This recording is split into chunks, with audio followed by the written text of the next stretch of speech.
The entire Illuminati system is today operated by the Crown. And what is the Crown exactly?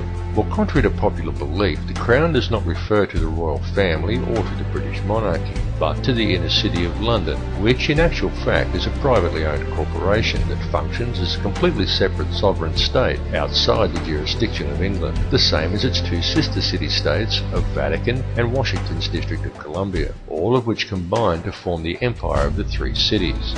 Most people are completely unaware that when they swear allegiance to the Crown, they are actually swearing allegiance to this private corporate empire owned by the 13 Illuminati families. These are the very same private individuals who also indirectly own and operate the World Bank. And what does the World Bank do exactly? Well, apart from other things like control global oil prices, it lends money to whole countries by supplying each country's Federal Reserve Bank, and then it collects interest on these loans, which is paid by taxing the labour of the peoples of each country. Now let me just run that by you again so you clearly understand how this works. If you live in a country that has a Federal Reserve Bank, then the World Bank, a privately run company that is able to legally create money from thin air, is who supplies your country with money at interest. And you, as the individual, is required to pay a tax on your labour to pay off the interest on the government's loan from this private bank. Many people are duped into believing that their taxes pay for infrastructure, and without taxes there would be no roads and no schools and the country would fall apart. But this is completely untrue. The government has the legal right to coin its own money and control its value, but it does not. It borrows money from a private bank and uses this bank loan to pay for infrastructure, and then you are taxed in order to pay off the interest on the loan. Interest which, from a business perspective, is pure profit for the international banksters.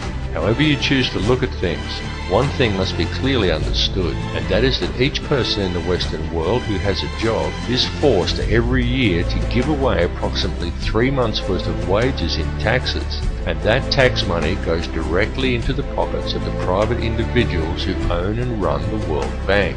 It's one big privately run scam. And if you ever allow yourself to be microchipped and cash money is abolished altogether, which is their plan, then all bills and all taxes will automatically be removed from your account when they are due, whether you actually owe the money or not. And if you complain about the system, well then they can simply turn off your chip. Since all commerce will centre around the chip, you will not be able to buy food or pay rent or do anything at all, and there will be absolutely nothing whatsoever that you can do about it. And that is their goal, to limit the size of the population on Earth and to microchip those that are left.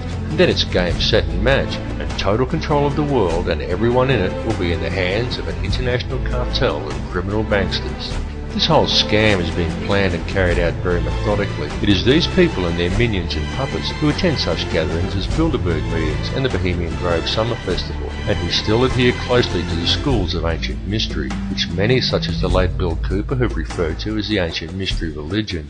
However, it is more a mechanism of control designed to reach an ultimate goal than a religion. Though steeped in ritual and what many would term black magic, it is simply a system. The Illuminati system, and though its workings seem complex to the layman, in reality it's quite simple, and it's also very easy to see once one has acquired the correct manner of looking at things. And there is definite purpose and reason in the ritualistic nature of this system, in its use of numerology, symbolism and ritual, and all that is needed to realize this is a deeper understanding of the true nature of the universe and how we are all connected to it. However, this film directs its focus on the system itself and a key to this system functioning, which is through covert control of the money supply by very few people.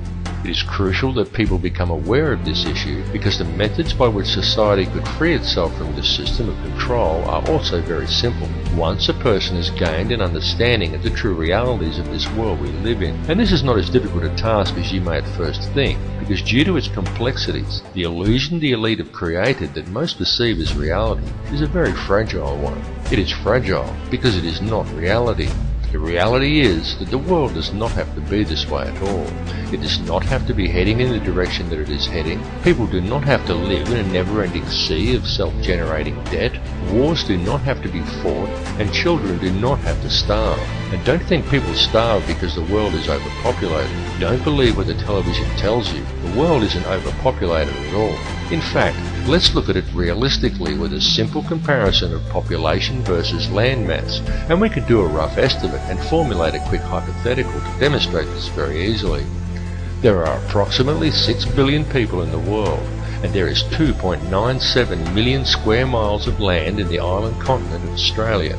2.97 million square miles breaks down to 1,900,800,000 acres, which then converts down to 7,603,200,000 quarter-acre blocks of land. So, we could hypothetically give every person in the world a quarter-acre block of land, and they would all fit into an area the size of Australia. Each would have enough land that they could all have gardens and grow a substantial supply of their own food, and we would still have 1,603,200,000 quarter-acre blocks, or an area roughly half the size of Queensland, left over, plus the entire rest of the world. Now just pause to let that sink into your brain for a second. All the people, that's every man, woman and child on Earth, would comfortably fit inside Australia. Each individual person could have a quarter-acre block of land, and we would still have half of Queensland and the entire rest of the planet left unoccupied. The world is not overpopulated at all. It is just very badly managed, and you need have absolutely no doubt whatsoever that this bad management is intentional and it is methodical. It would, however, be very simple to fix things, and all that is required is for people to wake up to how much they are being lied to and how much they are being scammed. And this goes for everyone. People really need to gain an understanding of how this system actually works, because this bad management is crippling the world and it is crippling the people. The methods that are used to do this become truly transparent once a person has gained a clear enough vision to see it, and people really do need to open their eyes and see it right now, because now that the world has been made smaller, and now that all the resources have been discovered and there are no frontiers left to conquer, the criminal elite intend to carry out a mass depopulation of this world.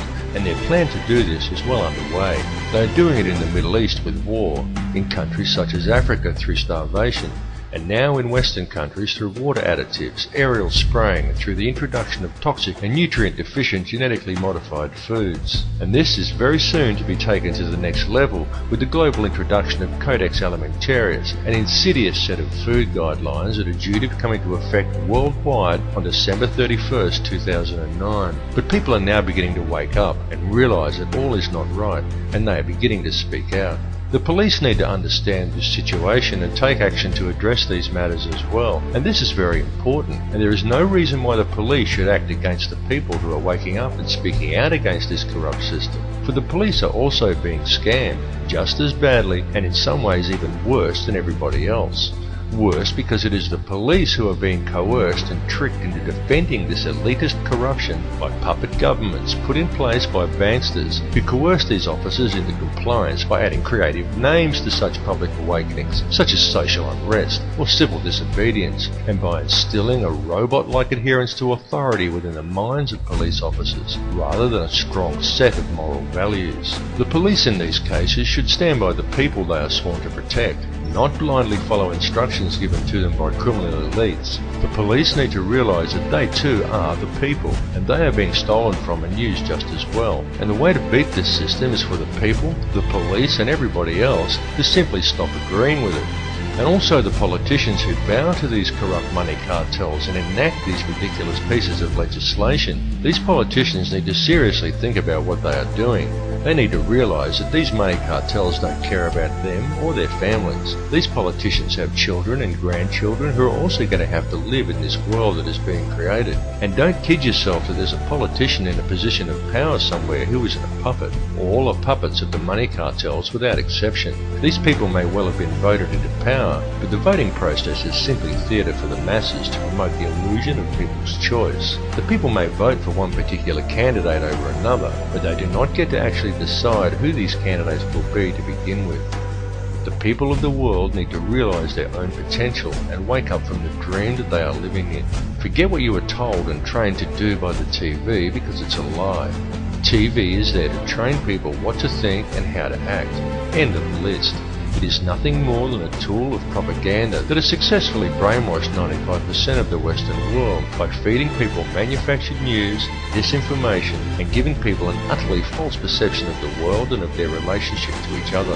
Turn your TV off and leave it off. After even a month of no TV, you'll be surprised at how much better and how much healthier you feel. It needs to be clearly understood by people everywhere that the elite only have the power over the people that the people themselves grant to them. So stop giving it to them. Stop doing what the TV tells you, and stop complying with the system. Understand that there truly is no division among the people of the world. No matter who they are or where they are from, we are all people and we are all one. It is through the constantly promoted illusion of division that the system is able to function, but in order for it to do so, it needs public compliance. Stop complying and you will shut the system down. You will shut it down completely, because if people stop complying, it will simply implode. It will collapse like a house of cards, and all it would take for this to occur is global awareness of how it really works.